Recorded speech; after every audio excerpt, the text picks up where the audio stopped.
Ya, halo guys. Berjumpa lagi dengan saya Nanda Pradika. Login screen merupakan salah satu fitur dari Windows di mana teman-teman kalau misalnya memiliki banyak user di dalam Windows, maka login screen tersebut digunakan untuk masuk ke dalam Windows sebagai salah satu usernya. Ya, mungkin kalau misalnya teman-teman di sini menggunakan password, pasti teman-teman juga harus memasukkan password di dalam login screen tersebut. Karena itu adalah sebagai salah satu security, ya mungkin security kecil-kecilan gitulah ya, mungkin seperti itu. Oke, kalau misalnya teman-teman di sini salah memasukkan password, misalnya seperti ini gitu ya, pasti hasilnya teman-teman tidak akan bisa masuk ke dalam Windows teman-teman gitu, seperti itu. Ya, sama halnya seperti Windows yang sedang teman-teman lihat, yaitu adalah Windows 9X. Lebih tepatnya ini adalah Windows 98. Sebenarnya sama sih seperti Windows 95. Metodenya seperti ini. Bentuknya masih berupa jendela seperti ini.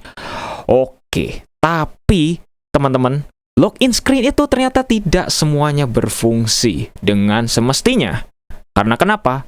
Karena contohnya di Windows 95 dan Windows 98 itu memiliki satu keanehan dan satu keajaiban. Mungkin di sini saya cobalah ya untuk masuk lagi gitu. Oke, ini passwordnya apa ya? Saya nggak tahu nih. Oke, ini masih gagal. Oke, mungkin 2 huruf masih gagal juga. Oke, apa ya ini? 1, 2, 3, 4. Oke, masih gagal juga. Loh, ini passwordnya apa ya? Saya nggak tahu guys ya. Tapi teman-teman sadar nggak sih? Ada yang mencurigakan dari login screen ini. Kok di sini ada tombol silang? Dan kok di sini ada tombol cancel? Cobalah kita pencet. Kok jadi masuk ya ke dalam Windows ya teman-teman? Jadi pertanyaannya adalah, login screen fungsinya buat apa kalau di Windows 98, Windows 95? Kayaknya nggak ada fungsinya ya. Iya memang ya teman-teman, secara simpelnya itu seperti tidak ada gunanya. Tapi sebenarnya kalau misalnya teman-teman ngeliat gitu ya, tadi username-nya itu namanya adalah administrator. Itu artinya teman-teman memang harus masuk ke dalam administrator, ke dalam user administratornya itu harus menggunakan password.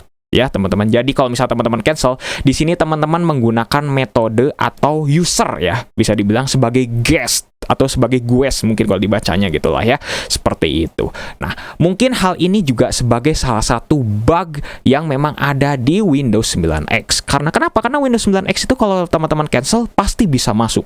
Ya otomatis walaupun teman-teman tidak sebagai administrator, teman-teman masih bisa mengakses data-data yang ada di dalam komputer ini. Kasarannya seperti itu. Nah, tapi akhirnya bug ini sudah diperbaiki di Windows XP.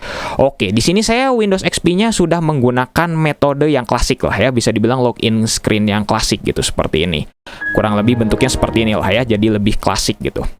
Nah, ketika klasik seperti ini, tidak seperti Windows 9X sebelumnya, bisa ada tombol cancel dan juga tombol silang. Di sini teman-teman kalau misalnya salah password, misalnya mau ngetik apapun, kalau salah ya udah salah, tetap salah gitu. Mau kayak gimana pun tetap salah. Dan di sini hanya ada option saja, mau shutdown atau kayak gimana. Cancel nggak bisa. Nah, inilah yang sudah diperbaiki oleh Microsoft di Windows XP.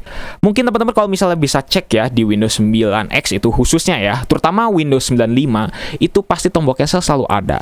Tapi kalau di dalam beberapa kasus, kalau misalnya teman-teman memang sudah masuk ke dalam administrator atau teman-teman sudah membuat user di Windows setelah Windows 95 gitu, kayak Windows 98, terus Windows 2000, Windows MI gitu lah ya, atau Windows NT gitu seperti Windows NT 4, Windows 2000, itu tombol cancel memang di gray out juga kadang-kadang gitu seperti itu. Tapi tetap sebagai bug gitulah ya. Nah, mungkin di sini ya teman-teman bisa tahu lah ya bahwa ternyata Microsoft juga memiliki blunder besar pada Windows yang terdahulu, di mana teman-teman bisa masuk tanpa perlu ya itu masuk gitu ya, tanpa perlu oke gitu ya, tapi harus di cancel aja udah masuk gitu, seperti itu. Ya, semoga video ini bisa menambah wawasan teman-teman bahwa ternyata Microsoft juga pernah blunder gitulah ya.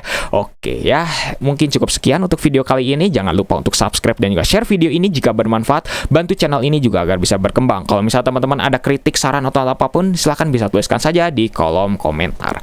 Oke guys, saya Nanda Pradika, see you next time.